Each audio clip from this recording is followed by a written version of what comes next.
In this video, I'm going to show you how to tie the Sidekick rig. This is a new type of tandem rig that puts the lures right next to each other side by side. I did this for color contest to make color contests as accurate as possible, but what I found is that it is shockingly effective. Historically, the tandem rigs usually had one lure in front of the other, and it's really called the donkey rig. That of course works too. I've done that for many years and it does work, but naturally when baitfish are running together, they're going side by side. They're not swimming in single file, and another benefit of this type of rig is that when you're going from spot to spot, you can secure both lures together, whereas when they're tandem, you can really only secure one and the other one's flying around and getting tangled up. So in this video, I'm going to show you the two styles to make this rig. One is the beginner and one is more advanced. Here's a look at the full assembly. At the very top, we have a braid going down to the leader, and the leader splits off into two strands that are the exact same distance so that these lures ride exactly side by side. There's two different ways that I've tried, at least so far,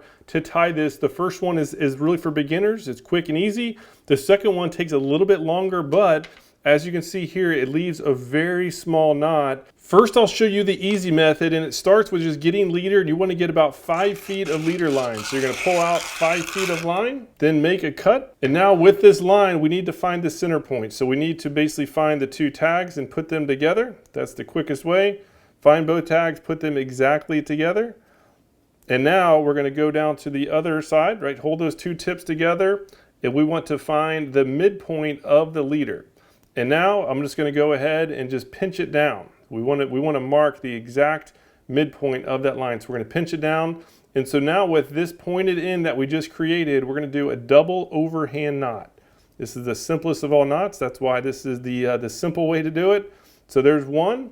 And now we're going to take that point through that circle one more time. And now we have a double overhand. And now simply just pull it tight. Pull it tight. We can give some, it doesn't really matter how big the loop is. If you make it big enough for your finger, you can tighten it with your finger. And now we basically have a loop here. So this is a loop that you then will tie the braid just like it's the eye of a hook. For tying the braid to the loop, I recommend the braid uni knot. And what this is, it's just a normal uni knot that's done everything twice. So we go through the eye twice, right? So we take that twice, and now we're going to take the tag in with enough room to do our coils because we need to do 10 of them instead of 5. And so let's do the little uni loop. And now we're going to take the tag in through that loop that we just created. We're going to do that 10 times, all going from left to right.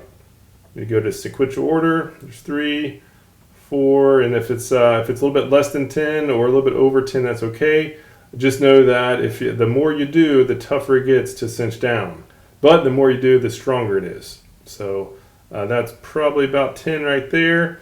Let's go ahead and straighten it out. We want to have all these coils right next to each other, lined up nice and clean. I'm just going to slow down a little bit so you can see what's going on. So all those coils just went down nice and clean. We're not going to get it too tight. Once we get it to where all those coils are fairly tight on there, we're going to let go of the tag and then let that knot slip down to the top of the coil and then tighten it up. Now it's digging in. That knot is now secure on top of the loop. Final step is simply to cut the tag. And so now we have the top part of the leader assembly set up, where now we can see the braid connects to the leader, and now the leader is split into 2 pieces. And so at the end of this, to connect to the lures, just use your favorite loop knot. My personal favorite is the non-slip loop knot, and I'll show you at the end of the advanced one. So now for the advanced one, I already have the leader line cut. We have 5 feet of leader line. We're going to put the tags together so that we can find the midpoint. Right, I'm going to hold the tags together and just go down to the end till that loop is created. And just like before, right, I'm just going to pinch it down just a little bit. But instead of doing the double overhand, now we're going to get the braid and we're going to tie what's called the crazy Alberto knot. This results in a stronger connection than what we showed before, and it is thinner. So how to tie this is we're going to take the tag through that loop, and we're going to pull out about 6 to 7 inches of line, and I'm going to hold the loop together with my right hand. And while doing that, I'm going to take this line and I'm going to go around both strands of leader 6 times. There's 1, 2, and I'm going to go in sequential order, 3, 4, 5, and 6. I'll go 7. The more you do, the stronger it is. That being said, the more you do, the tougher it is to cinch down.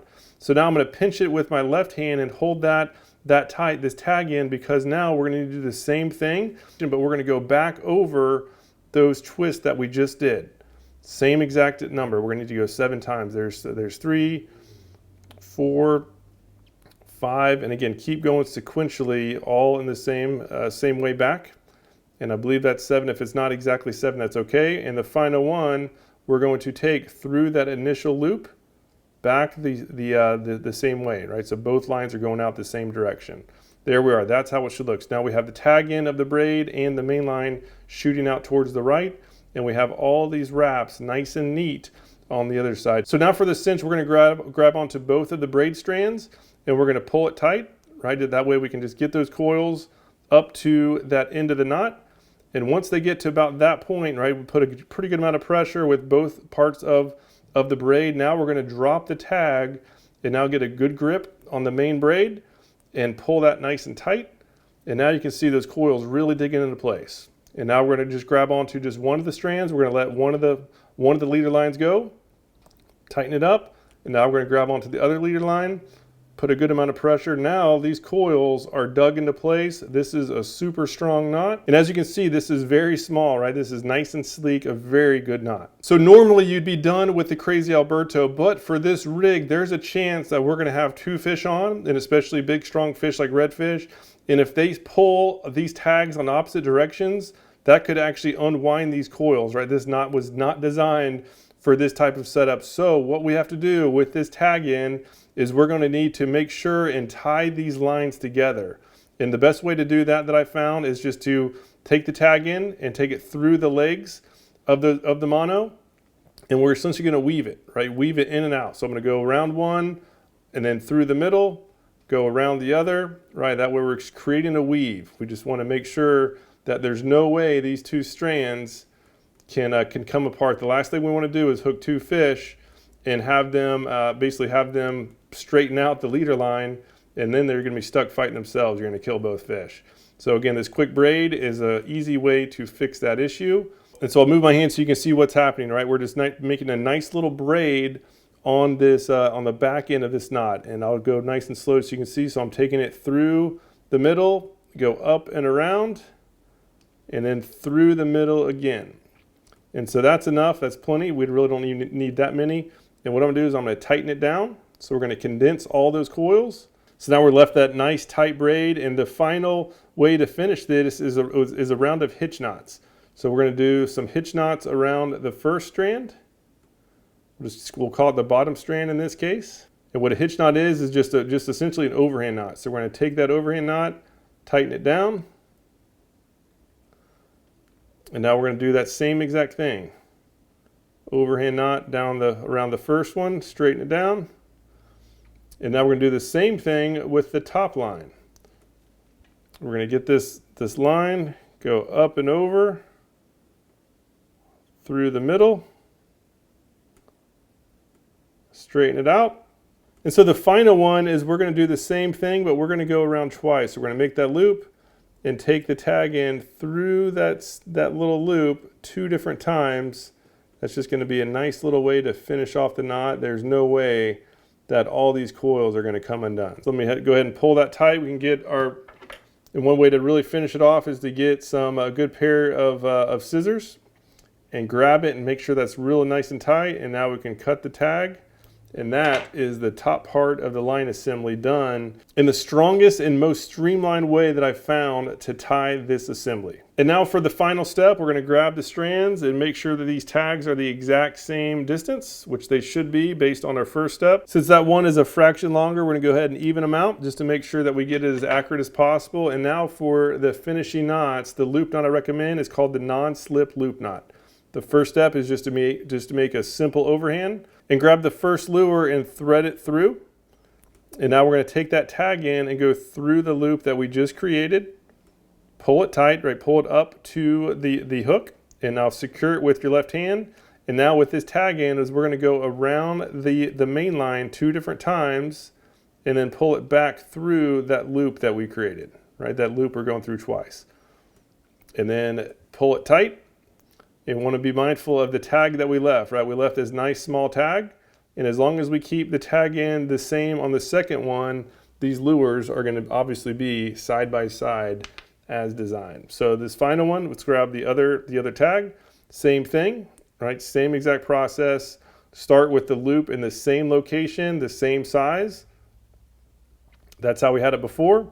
Now we're going to grab this second lure, thread it through the tag, take the tag through the loop, pull it up to the lure. Now with my left hand, I'm going to hold that loop, hold it in place, and with the tag in, I'm going to go around the main line 2 different times, and we're going to take the tag in back through that loop that we created at the beginning, and now pull it tight, and there is the finished knot. The final steps are to cut off the tag ends, right? The good thing about this knot is that these tag ends point straight back to the lures. They're as weedless as possible. There's the first one.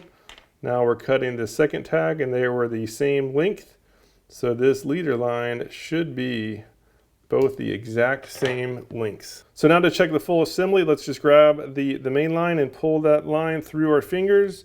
And now we can see that these 2 lures are the exact same distance. They have the same size loop. And when you work them through the water and when you're twitching them, they're basically darting all around. They're going all around and creating a bunch of commotion. And most importantly, is they flat out generate strikes. And again, I mentioned before, this is an extremely fun way to fish because you can see real time exactly which colors get the most strikes. And in case you're wondering what lures to use with this type of rig, you need to use some sort of jerk lure. These lures need to be darting around. If you use paddle tails, they're just going to sit. The drag of the tail is just going to hold the lures together and you really won't get the action that you need. But with these jerk lures, they're going to be darting all around, up and down, left and right. They attract a lot of attention, and if you rig them weedless like this, it is shocking how few tangles you will get. The best lure by far that I found for this type of rig is this right here. It's called the Polk County Tweaker, and rigging them on the Haas Helix hook. The cool thing about this is that they're weedless, and we can make them extra weedless by even skin hooking that hook point, so there's pretty much zero chance that these lures can snag one another. And you can take them through grass and around oysters without getting snagged, right? So as you're doing that, they're bumping all around each other. There's nothing for them to snag on. And once you get this strike, that fish is gonna hit the lure, put some pressure on it. That hook point is gonna be exposed. And now you're gonna have a caught fish without having those pesky snags on the bottom. As far as the hook specs, the 3/0 size fits these lures perfectly. And as far as the weight, I like the 1/16 ounce for the shallows, meaning 2 feet or less. And if I'm going deeper than that, then I'll switch to the 1/8 ounce weight or the 3/16 ounce weight to make sure that these lures are getting down towards the bottom where most of the action is. I'll put a link down below to all the items that you saw in this video. They're all available at fishstrong.com, and Insider Club members get 20% off of all the products. If you have any questions at all about this rigging or ideas to make it even better, please do not hesitate to use the comment section down below. We always love to hear from you. Thanks so much for your time and watching. Hope to see you again soon.